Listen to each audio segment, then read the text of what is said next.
Tú encenderás mi lámpara. Jehová mi Dios alumbrará mis tinieblas en luz. La luz del Padre nos ilumina y nosotros disfrutamos la luz de su presencia. El mundo es un lugar de desesperación, pero Jesús ilumina las áreas oscuras de nuestra vida y su fuerza se perfecciona en nuestra debilidad. Por Él nosotros vamos y hacemos discípulos a todas las naciones, señalando a gente perdida la persona que da vida eterna. Los aliancistas en todo el mundo estamos respondiendo a esta gran comisión. Estamos cuidando a víctimas del SIDA y refugiados desplazados por la guerra. Estamos ayudando a reconstruir vidas devastadas por desastres naturales y estamos proveyendo entrenamiento vocacional para personas que caerían en el tráfico humano. Estamos alcanzando a nuestros vecinos perdidos que están sufriendo al atravesar las tempestades de la vida, en el nombre de aquel que convierte nuestras tinieblas en luz. Él transformó mi oscuridad en luz. Tuhan Allahku menyinari kegelapanku. He turned my darkness into light. Bwana Mungu aniangazia giza langu. Su ofrenda para el domingo de la Gran Comisión ayudará para iluminar la vida de personas perdidas, adoloridas y desplazadas con la luz de Jesucristo. El único que puede convertir sus tinieblas en luz, dar con gozo, dar con generosidad, dar luz.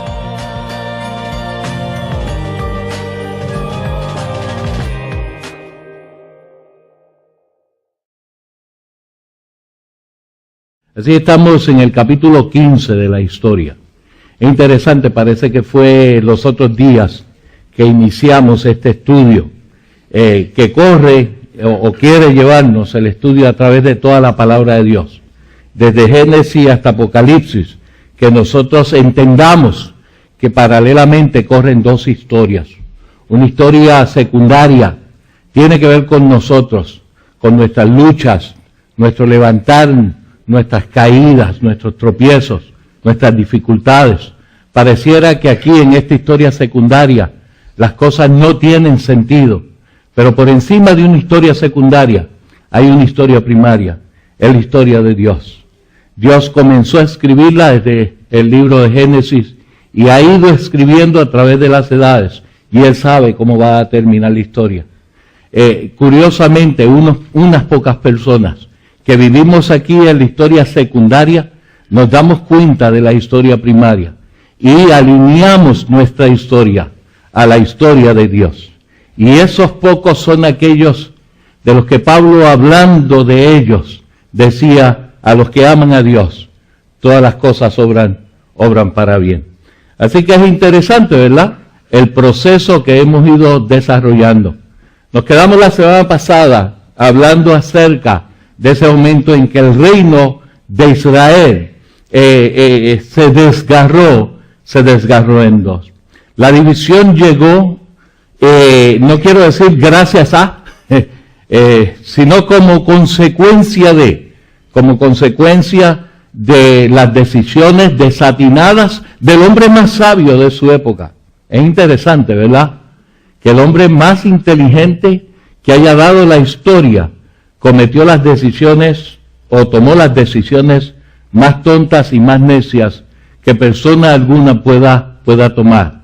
Y eso es una buena lección para nosotros. Si el hombre que tenía todos los recursos y todo el conocimiento cometió esos errores, ¿qué se dejaría para nosotros, verdad? Que a lo mejor no alcanzamos un poco de la sabiduría que Salomón tuvo. El legado que dejó fue pésimo. Fue un legado de toma de decisiones desatinadas y de infidelidad a Dios. Como consecuencia a su mal proceder, el reino unido de Israel se dividió en dos. Fueron 208 años de decadencia espiritual, de inmoralidad.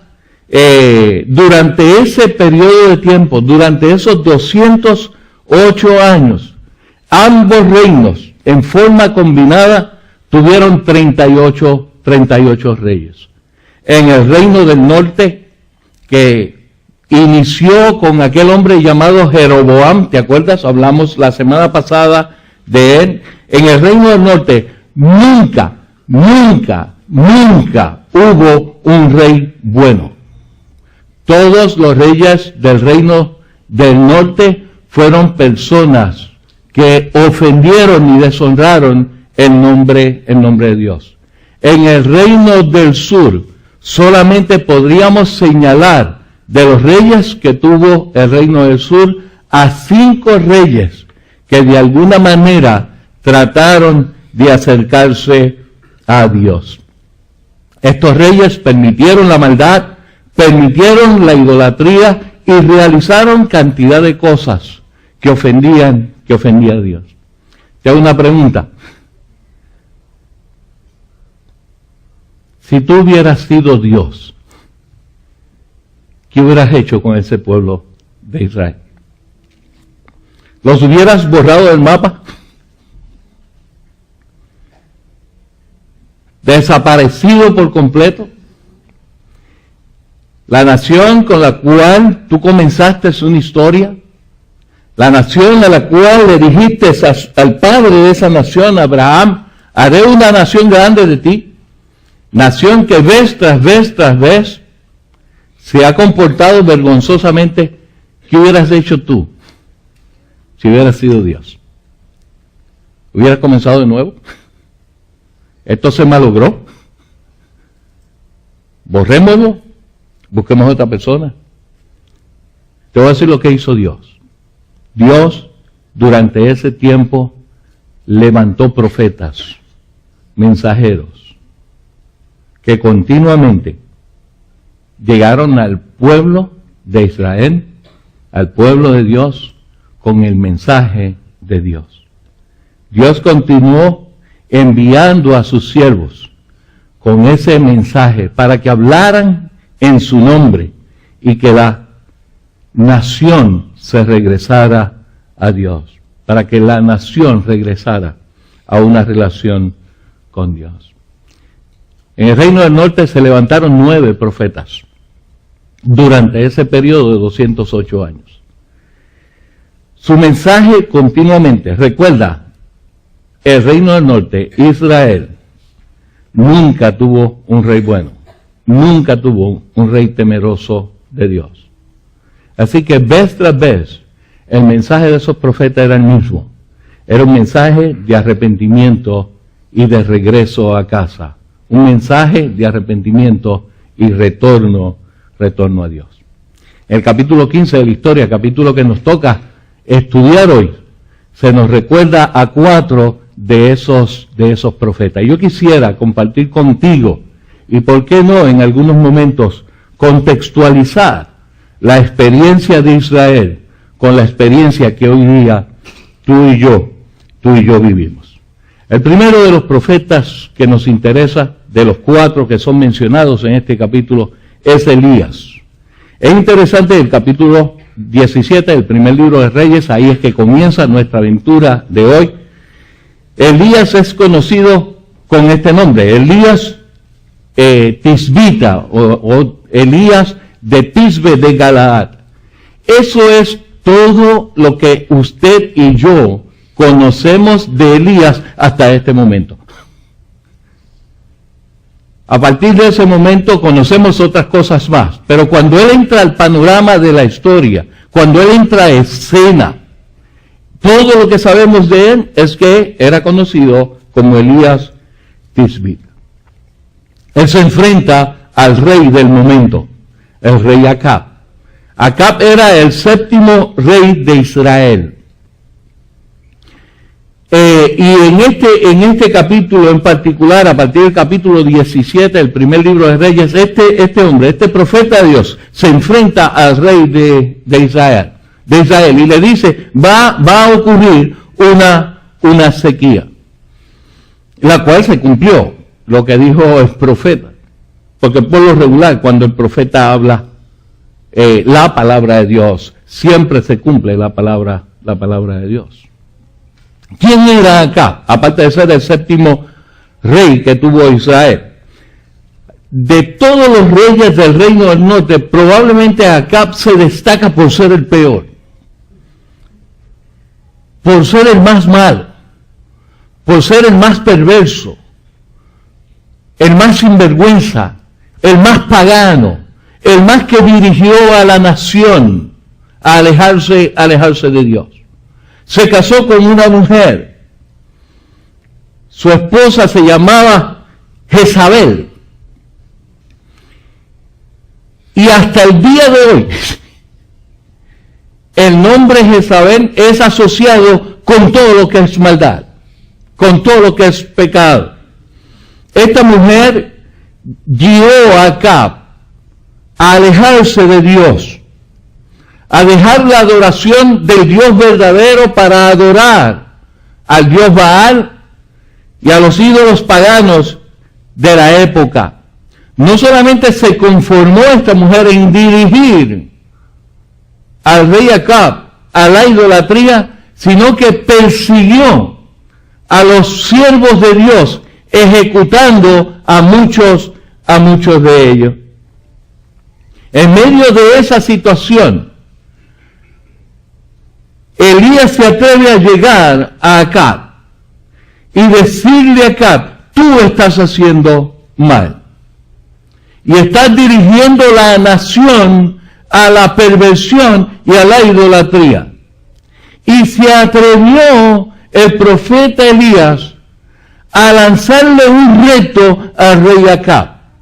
El reto era que los sacerdotes y sacerdotisas de los dioses paganos se atrevieran a enfrentarse a él en un duelo para identificar cuál era el Dios que más poder tuviera. Acab recogió el guante y aceptó el reto. Y llamó a sus sacerdotes, 450 profetas que adoraban al dios Baal, 400 sacerdotisas que veneraban a la reina o a la diosa Acera. Y esas personas se reunieron en un monte, el monte Carmelo. El monte Carmelo era como decir el templo de esas personas. Es como de pronto usted sabe que X sitio es un antro de perdición y de pecado, y de pronto usted se mete en ese antro de perdición y de pecado a realizar las maravillas de Dios. Así que en ese lugar relacionado con la idolatría, Elías tiene ese momento contra los representantes de los dioses paganos. Y le dice al pueblo en esa ocasión el profeta Elías: ¿hasta cuándo vamos a estar en dos aguas? ¿Hasta cuándo vamos a estar en dos caminos? Si Dios es el Dios verdadero, seguidle a Él. Y si Baal y Acera son los dioses verdaderos, entonces síganlo a ellos. Y llamó a un acto de adoración, en donde los profetas de Baal y las sacerdotisas de Acera iban a rogarle a sus dioses que realizara un milagro espectacular allí. Y eventualmente Elías haría lo mismo con el Dios Todopoderoso de Israel. Estando en el lugar o en la casa de los sacerdotes de Baal, es como cuando usted va a pelear a la casa del campeón, ¿te das cuenta? Tienes toda la fanaticada en contra. Elías manda a preparar 2 altares y permite que los sacerdotes de Baal y permite que las sacerdotisas de Acera comiencen el ritual. Elías: no quiero que nadie diga que yo estoy tomando ventaja. Así pues, comienzan ustedes. Y los sacerdotes de los dioses paganos prepararon el altar, prepararon la leña para el sacrificio. Todo el ritual estaba allí. Tomaron el buey que le correspondía, lo cortaron y lo pusieron. y desde temprano en la mañana comenzaron a clamar a sus dioses. Nada extraordinario ocurría. Y Elías, además de profeta, tenía una buena dosis de sarcasmo y payasito, pienso yo. Porque en medio de todo el ritual que ellos hacían, Elías se reía, en algunos momentos a carcajadas, y le decía a los sacerdotes de Baal, a las sacerdotisas de Acera, le decía, griten más duro, puede ser que él esté ocupado y no los está escuchando. Se cortaron, se flagelaron, hicieron de todo, nada ocurrió. Elías parece que tenía algunas cosas que hacer. Y dijo, ¿sabe qué? Ya yo me tengo que ir. Esto está tardando demasiado.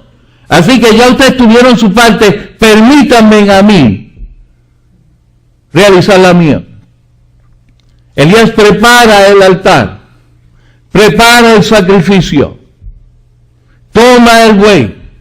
Lo corta en pedazos. Lo pone en el altar. Y de pronto hace algo interesante. Oye, lo que se está orando allí es para que caiga fuego del cielo y consuma el altar. Y de pronto Elías hace algo interesante. Detiene el sacrificio y le dice a los que están allí, búsquense en 4 tinajas de agua y échenle en agua, como para hacerlo más difícil. Como para hacerlo más difícil. Échenle agua. 4 tinajas. Aquí hay un principio de adoración interesante. Y hago un paréntesis y lo digo. Hay lugares donde la gente reclama que adora a Dios. Y el líder de turno que está acá al frente, dirigiendo a la congregación, o a la audiencia, o al auditorio, como usted lo quiera llamar, le echa lo que en mi país se le conoce leña al fuego. Da manigueta para que la gente se emocione. Da manigueta para que la gente grite y se entusiasme. ¿Te das cuenta? Echándole leña al fuego. Hay que preparar esto hay que encenderlo. Pero cuando Dios está metido en el asunto, Dios no le da cuerda a nadie. Dios no da manigueta. Dios echa agua. Me estoy explicando lo que estoy diciendo. Ojo, cuidado, esto no se trata del más grito que haga, sino del poder de Dios. Y de pronto, Elías, después de preparar todo eso, hace una oración. Y le dice al Señor, Señor, para que estos vean que tú eres el único Dios verdadero. Consume este altar. Y del cielo cayó fuego, que consumió aquel altar. La gente al verlo comenzó a clamar, comenzaron a gritar. Jehová es el Dios verdadero. Ahora, aquellos que estudian la Biblia reconocen que la palabra de Dios, de pronto nosotros tenemos que contextualizarla, es traerla al momento que tú y yo estamos viviendo. ¿Cómo aplica esta palabra, esta en particular, que ocurrió 3000 años atrás? ¿Qué de valor tiene esa historia para ti y para mí hoy? ¿Cuál fue el ejemplo de Elías en este momento en particular que tú y yo, 3000 años después, debiéramos de imitar? Me estoy explicando lo que estoy diciendo. Así pues yo te pregunto a ti, o quiero llamar tu atención, hacia dónde Elías estaba dirigiendo su ataque. ¿A quién Elías le llamó la atención? ¿A quién Elías le dijo, tú estás mal? Oye, no era cualquier hijo de vecino, era el rey. O sea, en otras palabras, Elías se para frente a la máxima autoridad para decirle a la máxima autoridad, tú estás mal. Elías se pone en el camino de batalla para señalar la degradación espiritual en la cual el pueblo había caído y se encontraba. Y yo me pregunto hoy día, 3000 años después, ¿dónde están nuestros profetas? ¿Dónde están esos siervos de Dios que atreven a ponerse de pie para señalar la inmoralidad de aquellos que nos gobiernan y de aquellos que le siguen y en la degradación espiritual que ha caído en nuestra nación? ¿Dónde están nuestros profetas? Déjame dejar algo claro aquí. Pablo le habla a la iglesia en Roma, a los cristianos como tú y como yo, y les dice en el capítulo 13 de ese libro, les dice, sométase toda persona a las autoridades superiores. En otras palabras, sométase toda persona a aquel que está en autoridad. Lo leo tal como está en la Escritura. Sométase toda persona a las autoridades superiores, porque no hay autoridad sino de parte de Dios. Y las que hay, por Dios, han sido establecidas. Así que el llamado de la palabra de Dios es que usted y yo obedezcamos ¿qué?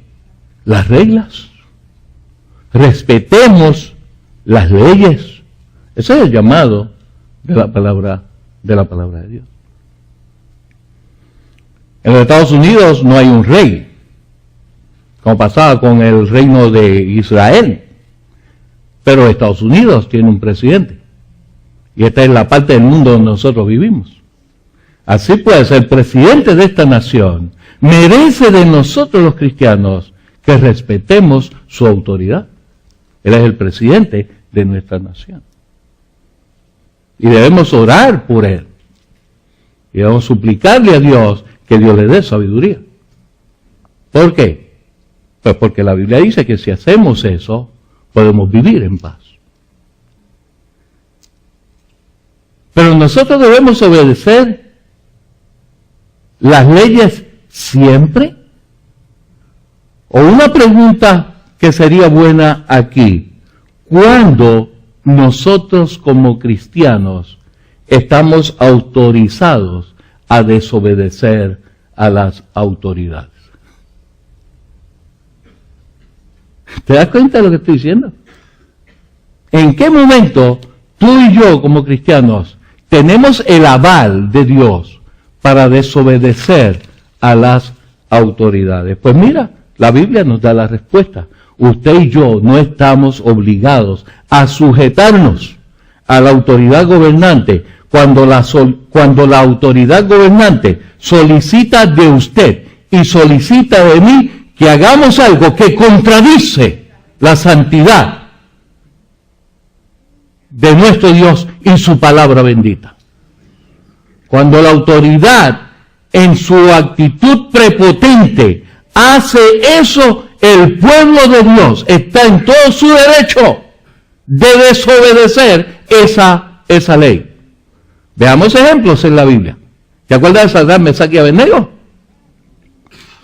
¿Acaso el rey La autoridad gobernante no dijo al toque de la trompeta, todos los que están aquí, todos los que son parte de esta nación, se deben postrar y adorar el ídolo que construimos. Y lo hicieron, excepto ¿quién? Sadrach, Mesach y Abednego. ¿Por qué? Porque por encima de esa autoridad gobernante hay una autoridad superior. Y la autoridad superior, que es Dios, dijo, no te harás, no te inclinarás, no te postrarás, no le seguirás.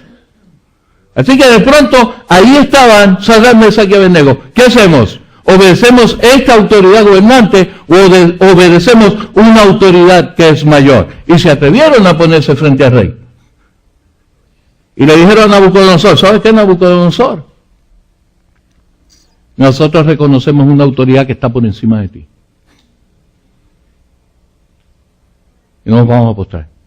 Claro, terminaron el horno de fuego. Y entonces, que la pregunta es obligada. ¿Usted estaría dispuesto a perder beneficios simplemente por seguir a Cristo? Ahí es donde nos damos cuenta que el asunto son otros 20 pesos. Usted se pregunta hoy, ¿dónde están nuestros cielos? ¿Dónde está esa gente que realmente predica la palabra de Dios? Que no venden sus convicciones. ¿En dónde están? En este momento en que nosotros hablamos, y claro, nosotros hablamos de esta parte del mundo, pero en este momento donde tú y yo vivimos, en esta parte del mundo, el gobierno continúa aprobando leyes que atentan contra el diseño familiar establecido por Dios. Y nosotros lo estamos viendo delante de nuestros ojos. La iglesia lo está viendo. La semana pasada, Rhode Island vino a ser el 10º estado de la nación americana en permitir el matrimonio entre personas del mismo sexo. 10 de 50 estados. Delante de nuestros propios ojos se siguen aprobando leyes que atentan contra el diseño establecido, el diseño de familia establecido por Dios en su palabra. A mí me cuesta trabajo. A mí siempre me han gustado los deportes. Y a mí me cuesta trabajo ver a un chico como Tim Tebow. Si usted no sabe quién es, no se preocupe. Pero es un atleta que es cristiano, que se destacó en la escuela, que se destacó en el colegio, ganó trofeos y premios por ser un buen atleta. Llega al fútbol profesional. En su primer año como futbolista profesional, lleva a su equipo, que eran unos muertos, eran unos malangos, los lleva hasta los playoffs.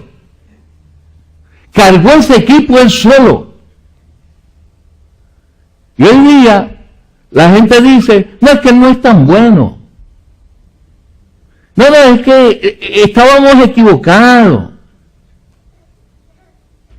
Cuando usted analiza, el problema que tiene ese chico es que es cristiano. Eso es todo. Que se atrevió a utilizar cualquier plataforma para adelantar la causa de Cristo.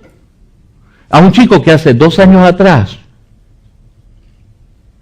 le dijeron, lo que tiene que ver con tu fe y con tu religión, manténlo para ti, a nadie más le interesa.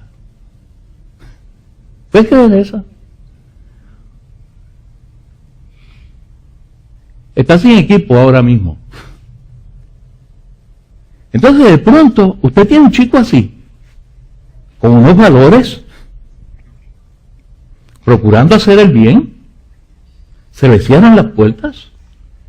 De pronto usted tiene la semana pasada un atleta, 14 años en el baloncesto, 14 años en el baloncesto, con unas estadísticas menos que mediocre. Nunca, y créame, a mí me gusta el baloncesto, nunca había aparecido en la portada de ninguna revista de deporte. Mucho menos había aparecido en portada de periódicos de importancia.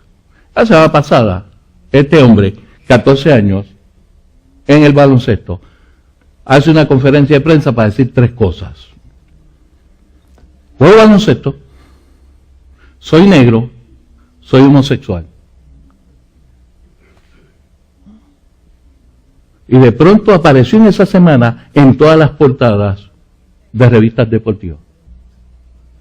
Apareció en las primeras planas de periódicos en nuestra nación. Oye, y si eso fuera poco, nuestro presidente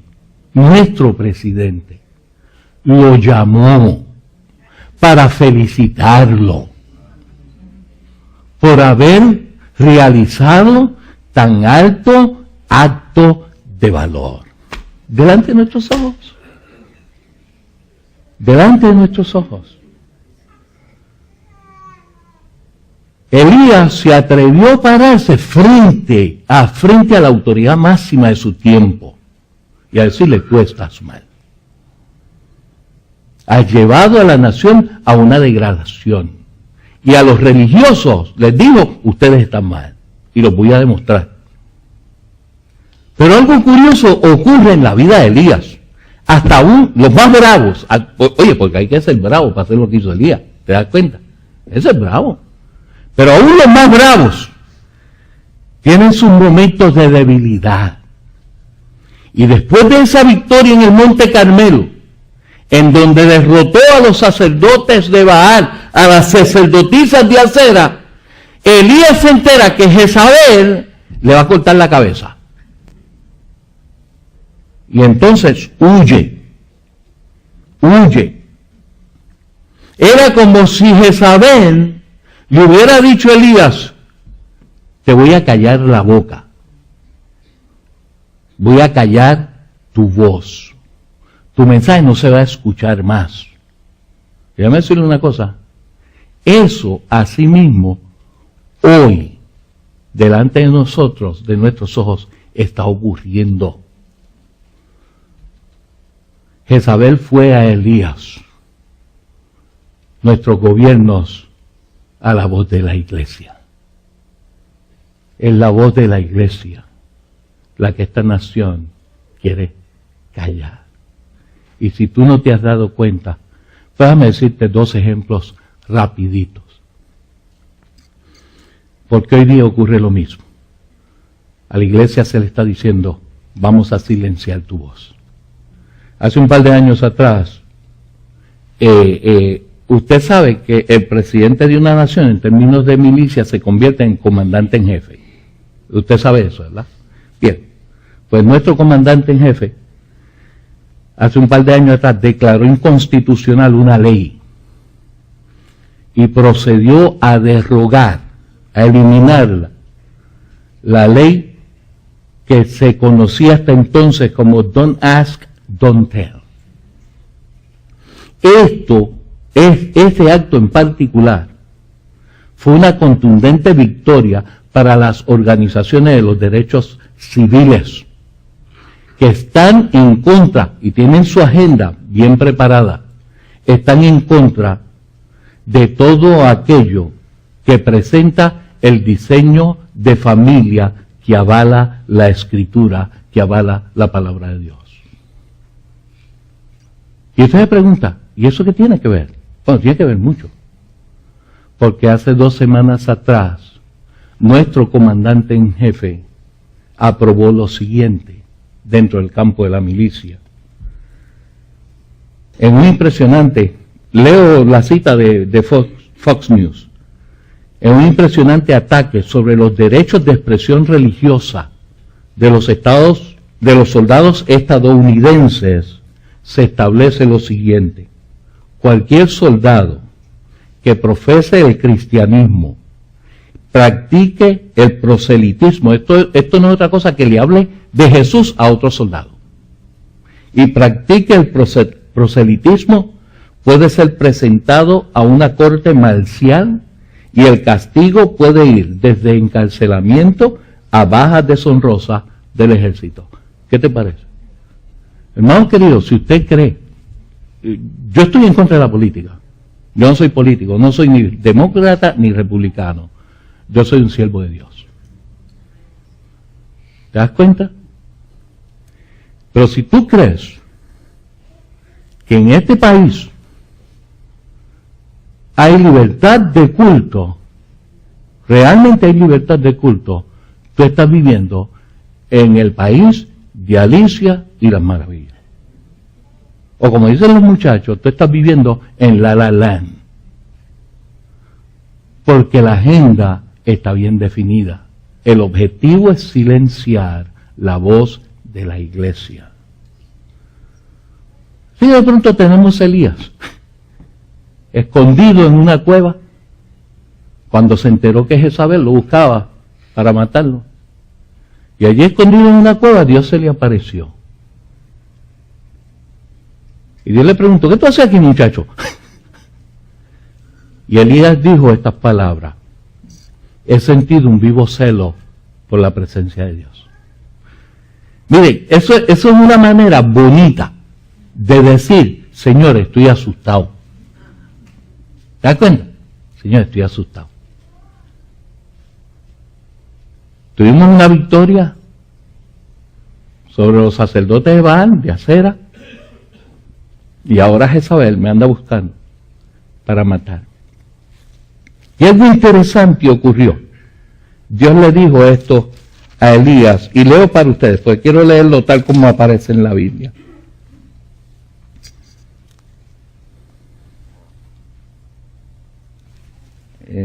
Primer libro de Reyes, versículo 15 creo que es. Déjame ver si yo estoy en lo correcto.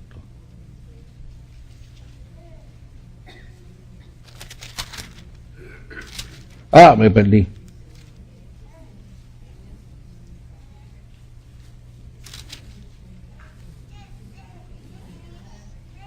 No, 19:15. Perdón, yo estaba. 19:15.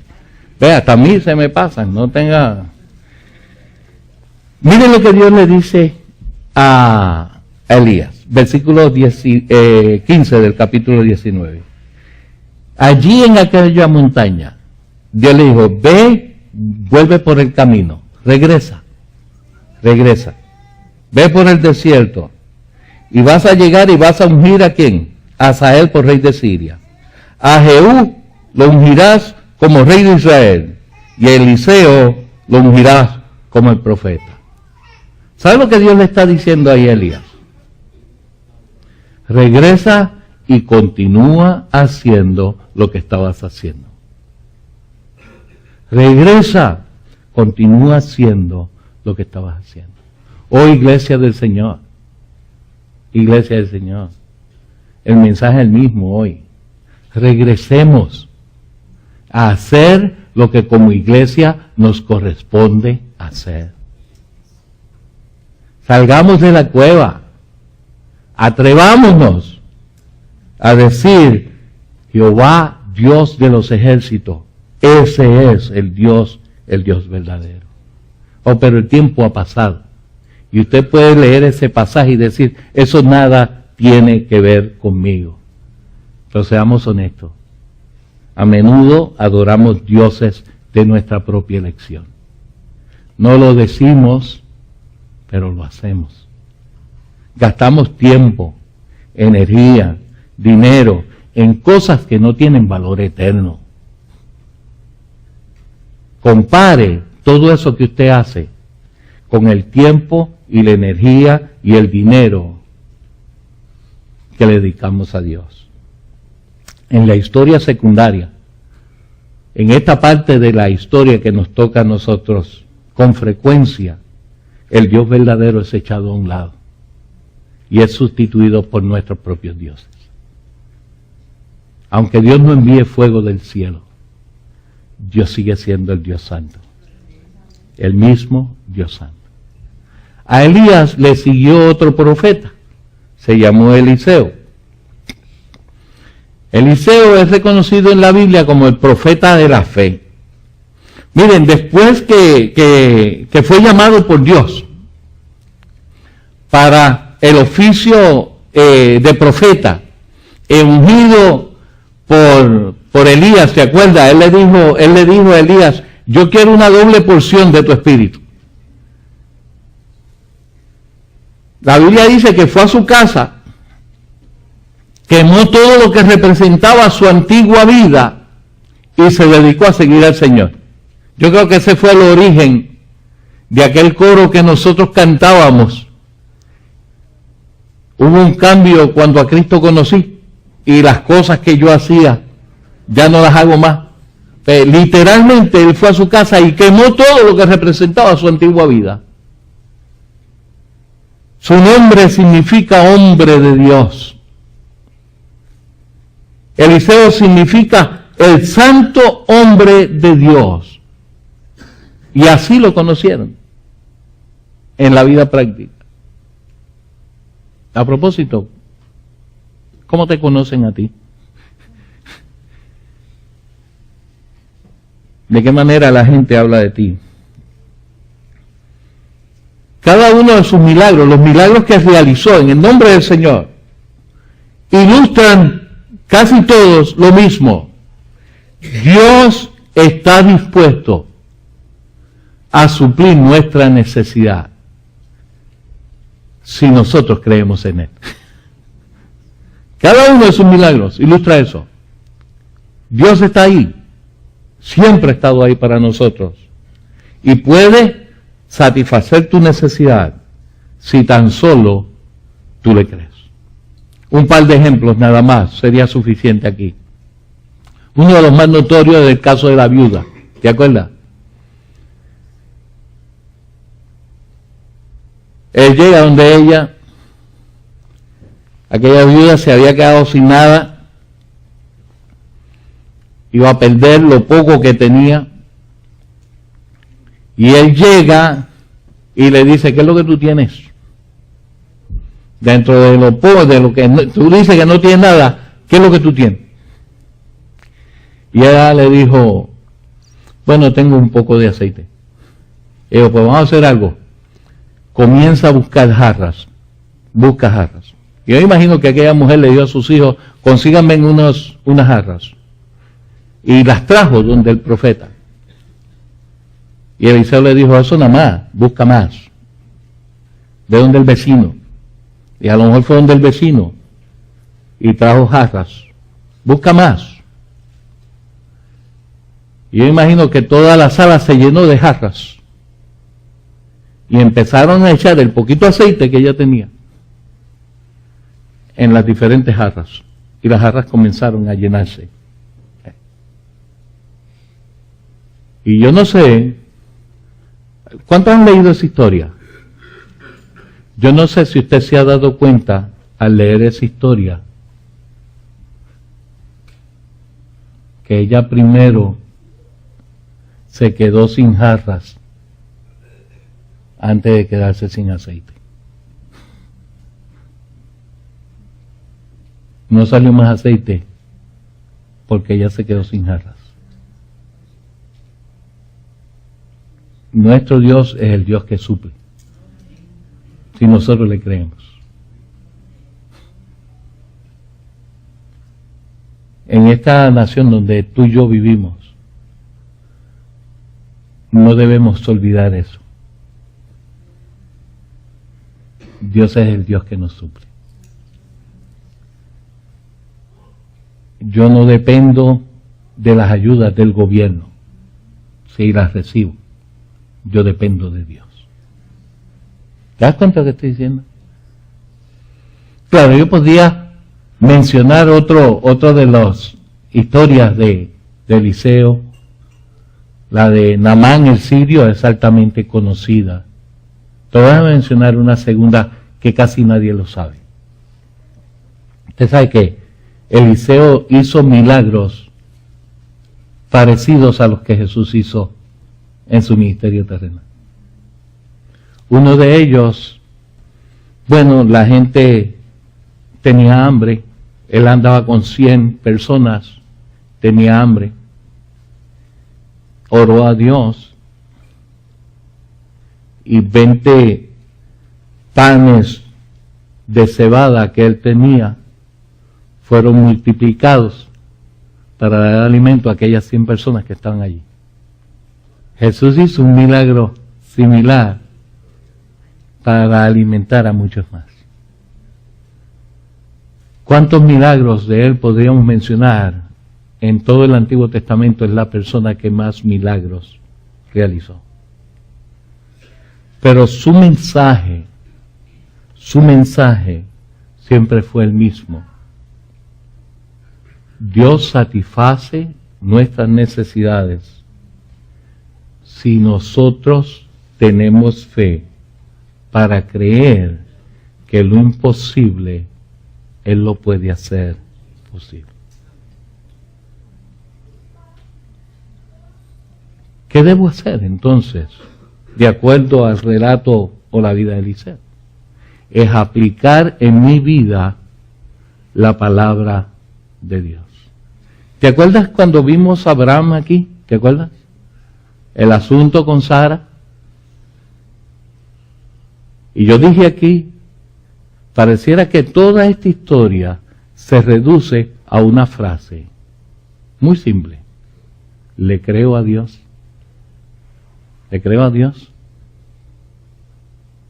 En la situación que tú estás, en tu hogar, en la crisis de familia que estás, ¿le crees a Dios? ¿Un hijo rebelde? ¿Le crees a Dios? ¿Una hija rebelde? ¿Le crees a Dios? ¿Problemas en el trabajo? ¿Le crees a Dios? ¿Te das cuenta lo que estoy diciendo? ¿Aplico yo en mi vida esa palabra de Dios? Déjeme decirle algo. Y nuevamente, no nos vamos a ir para el resto del mundo, vamos a hablar de aquí donde nosotros estamos. En 1991, aquí en los Estados Unidos, Norteamérica, el lugar donde nosotros estamos, 62% de los habitantes, eso es que un poquito más de 6 personas, de 10. De 10 personas, 6. 62% de los habitantes creían que la Biblia era la palabra de Dios y que nosotros debíamos vivir de acuerdo a los valores establecidos por ese libro. En 1991, 6 de cada 10. 20 años después, tan cerca como el 2011, el número descendió a 32%.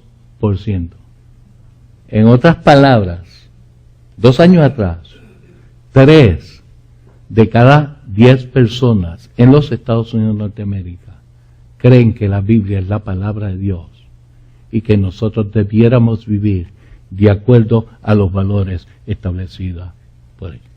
Con razón estamos como estamos. ¿Te das cuenta? A Elías le siguió otro profeta,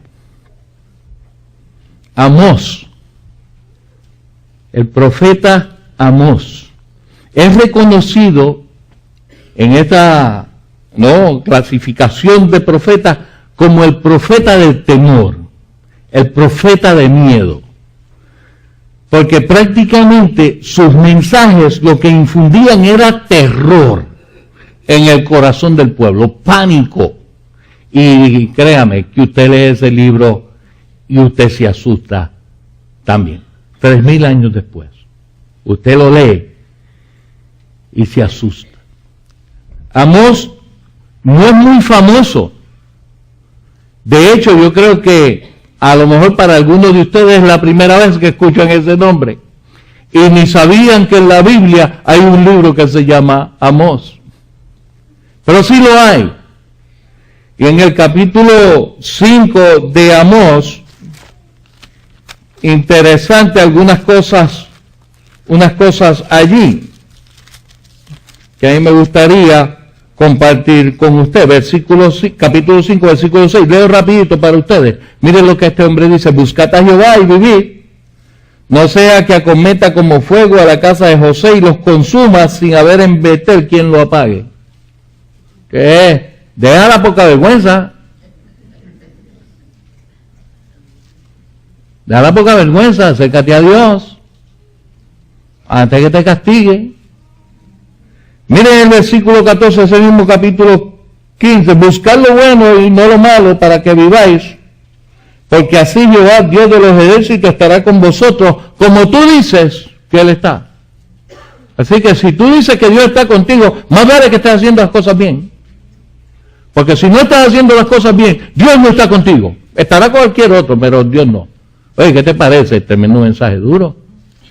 Y cuando tú lees, claro, son bastantes versículos, no quisiera cansarte leyendo, pero léelo con calma en tu casa, el capítulo 5, versículos 16 hasta el 27. No es un cuadro bonito de lo que estaba viviendo el pueblo. En ese capítulo en particular, Amós confronta a la nación de Israel contra el descuido de la palabra de Dios. Pareciera que estuviera hablando a nosotros hoy día. El descuido de la palabra de Dios, la idolatría, el culto pagano, la codicia, la corrupción en el liderazgo.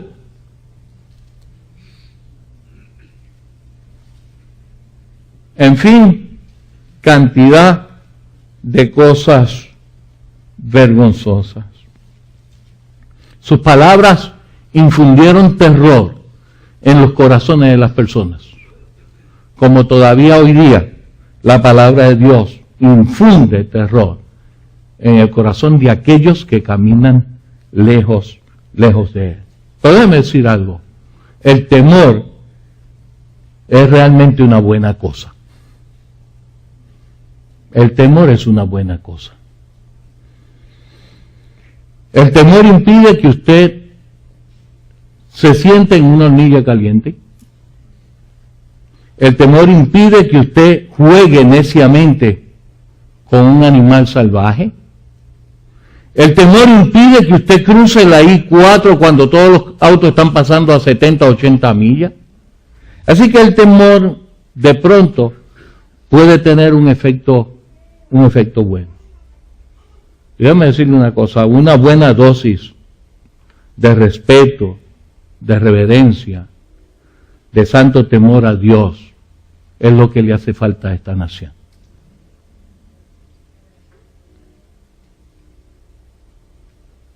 Oh, hermanos queridos, a llegar el momento en que Dios va a intervenir. Y puede estar más cerca de lo que tú y yo nos imaginamos. Los otros días hablaba con algunos que se quedan por aquí y siempre me preguntan. Yo no sé, yo llevo toda mi vida metido en la iglesia. Toda mi vida. Así que ya perdí la cuenta de cuántas veces he escuchado a alguien decirme a mí, estamos viviendo los últimos días, pastor. Estamos en los últimos tiempos. El Señor está cerca. Pero seamos honestos. Llevamos 2000 años escuchando eso. ¿Cuán cerca está? ¿Cuán cerca está?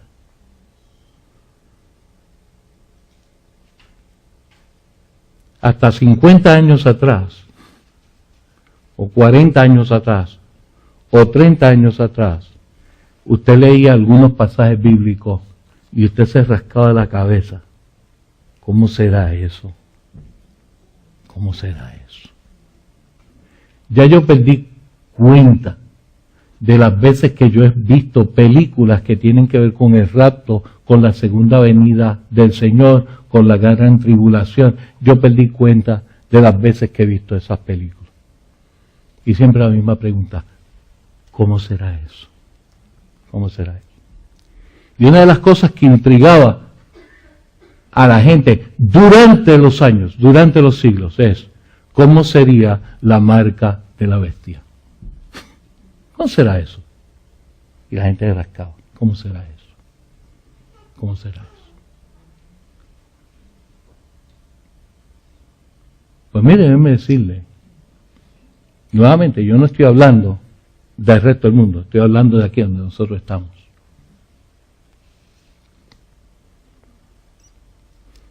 Que a alguien se le ocurrió hacer un microchip que está en uso hoy día a partir de este año 2013, comenzó a utilizarse. Es más, es tan pequeño como un grano de arroz. Tan pequeño como un grano de arroz. Una de las razones por las cuales se empezó a utilizar en el campo de la medicina, con gente que está enfermito, para tener toda la información de ellos y no se pierda. Una de las cosas que se dijo, bueno, si usted tiene una persona con Alzheimer y de pronto se sale de la casa y se pierde, ¿usted no le gustaría encontrar a su familiar? Pues con ese aparatito, no importa dónde él se meta, lo pueden encontrar. Claro, lo que el gobierno te dice, que así como encuentran al que está enfermo, pueden encontrar a cualquier persona.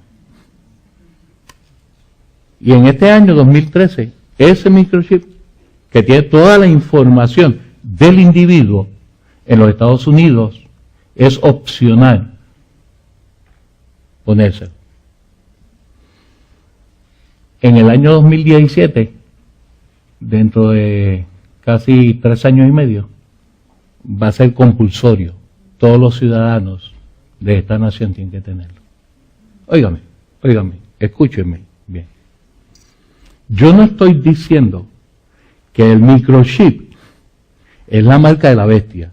O sea, si usted sale por ahí diciendo que el pastor Iván Rivera dijo que el microchip es la marca de la bestia, pues usted lo está diciendo mal y usted me está citando mal. Yo no estoy diciendo que es la marca de la bestia. ¿Ok? ¿Estamos claros ahí? Okay.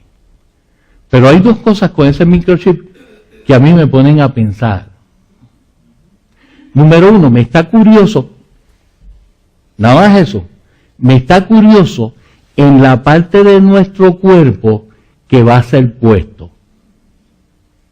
Va a ser puesto o puede ser puesto en todo nuestro cuerpo en 2 lugares, en uno de 2 lugares. O puede ser puesto en la mano derecha o puede ser puesto en la frente. Y a mí eso me está curioso.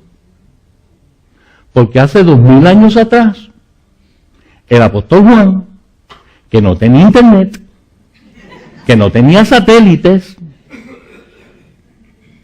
que no tenía los adelantos que hoy día nosotros tenemos, dijo, inspirado por el Espíritu Santo de Dios, que iba a llegar el momento en que se haría tal cosa y que se pondría una marca en las personas y que esa marca se pondría o en la mano derecha o se pondría en la frente. Y a mí eso me está curioso. Yo no estoy diciendo que sea. Ojo, yo no estoy diciendo que sea. Solamente estoy diciendo que me es curioso el lugar donde se pone. Una segunda cosa que me está curiosa a mí. Ahora mismo es voluntario, ya hay personas en los Estados Unidos que lo tienen. En el 2017 va a ser obligado. Va a ser obligado. Cuando sea obligado, dice la ley, ¿ok?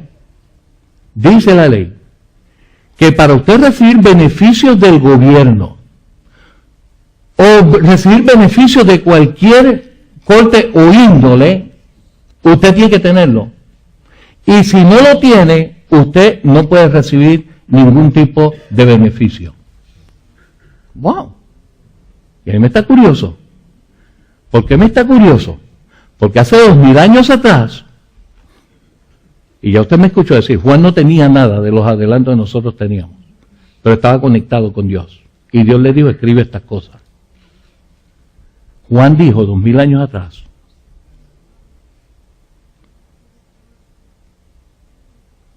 que solamente podrán comprar y vender los que tengan la marca. Nuevamente, yo no soy político. Yo no soy político. Y no me paro aquí a hablar de política. Quiero hablar de la palabra de Dios. Pero a mí me está curioso cuán atado a esta tierra está la gente, incluyendo a muchos cristianos. Hablamos de la venida de Cristo, hablamos de la eternidad, pero ¿realmente lo deseamos? ¿Realmente lo deseamos? ¿Te das cuenta? Porque a la larga estamos atados a esta tierra. Cantamos, pareciera que en vez de cantar el mundo no es mi hogar, pareciera que estamos cantando el cielo no es mi hogar. Yo quiero permanecer aquí. Y a mí me está curioso cómo la gente toma decisiones. No, pues no puedes votar por este, vota por este. Y se hace campaña incluso en las iglesias. Vota por este, no votes por ese. Si votas por este te van a quitar el seguro social, si votas por este te van a quitar estos beneficios. Y la gente se lanza a votar. Pues déjame decirte una cosa. En el 2017, yo pienso que no te van a quitar el seguro social. No te lo van a quitar. Ni te van a quitar los beneficios. Lo único es que para recibirlo tendrás que hacer algo. Que como cristiano te va a poner a pensar.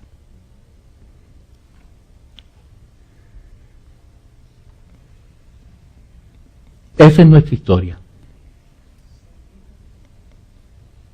El profeta Amós le habló al pueblo para arrepentimiento y restauración. Y por último está el profeta Oseas. Si Amós es el profeta del terror, Oseas es el profeta del amor y del perdón de Dios. La historia de Oseas, créame, yo llevo metido en la iglesia unos cuantos años. Todavía hoy me cuesta trabajo comprenderla. Oseas fue un profeta de Dios.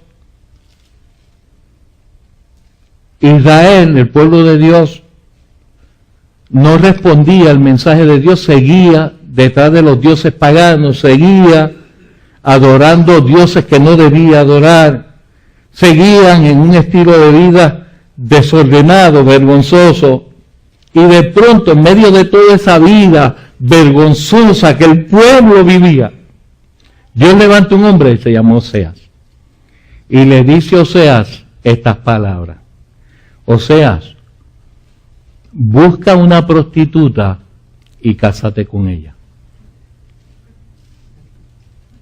Wow.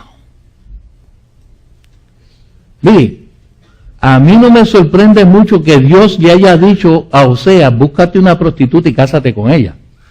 A mí lo que me sorprende es que Oseas lo hizo. Se encontró a una mujer que se llamaba Gomer y con ella se casó. Con ella levanta una familia.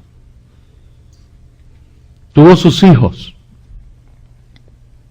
Pero Gomer mantuvo su trabajo de prostituta. Y de pronto abandona a Oseas para continuar en su vida de prostitución. En medio de ese momento, Dios le dice a Oseas, busca a tu esposa, búscala. Así que Oseas deja su casa y va a buscar a Gomer, a donde ella se encontraba. Y la encontró. Estaba esclavizada por su estilo de vida y estaba esclavizada pues tenía un dueño sobre ella. Así que los proxenetas siempre han existido.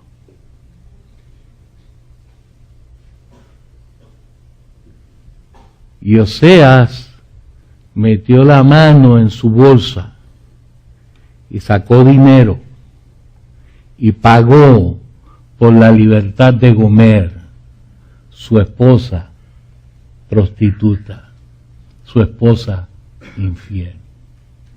Y la liberó y la tomó con él y la trajo a la casa. En la historia secundaria, eso no tiene sentido. Esta historia no tiene sentido, a menos que usted lo vea con los ojos de la historia primaria. En la historia primaria, Gomer es usted y soy yo, que vez tras vez tras vez le somos infieles al único Dios verdadero. Y Oseas es Dios, que hace hasta lo imposible para rescatarnos en el lugar tan bajo donde cada uno de nosotros nos podemos encontrar. Ese es el inmenso amor de Dios, que independientemente de tu pecado, de cuán lejos te puedas estar de Dios, Él sigue diciéndote con amor, regresa, regresa a casa. William L. Thompson en el siglo XIX escribió un hermoso himno que por un tiempo acompañó a la iglesia. Tenía 4 estrofas, cada una de esas estrofas unidas por un conmovedor coro. Las estrofas decían así, las leo para ustedes. Con suavidad y ternura Jesús está llamando, llamándote a ti, llamándome a mí. Vete en el portal, está esperando y observando su mirada puesta en ti, puesta en mí. ¿Por qué debemos detenernos cuando Jesús está suplicando, rogando por ti, rogando por mí? ¿Por qué deberíamos tardar y no prestar atención a su misericordia, gracia y favor para ti, para mí? El tiempo es breve, los momentos están pasando, pasan para ti, pasan para mí. La sombra creciente, la noche de la muerte viene para ti y para mí. Oh, por el maravilloso amor que ha prometido por ti y por mí, aunque hemos pecado, Él tiene misericordia y perdón para ti y para mí. Y esas 4 estrofas están unidas por este coro. Ven a casa, vuelve a casa. Vosotros que estáis trabajados, vuelvan a casa. Con ternura Jesús está llamando, oh pecador, ven a casa. En este tiempo que tú y yo estamos viviendo,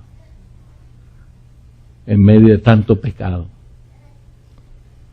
en donde nuestra nación camina a pasos agigantados hacia su destrucción, a su degradación moral y espiritual, más fuerte se oye la voz de Dios. Regresa a casa. Que Dios te bendiga.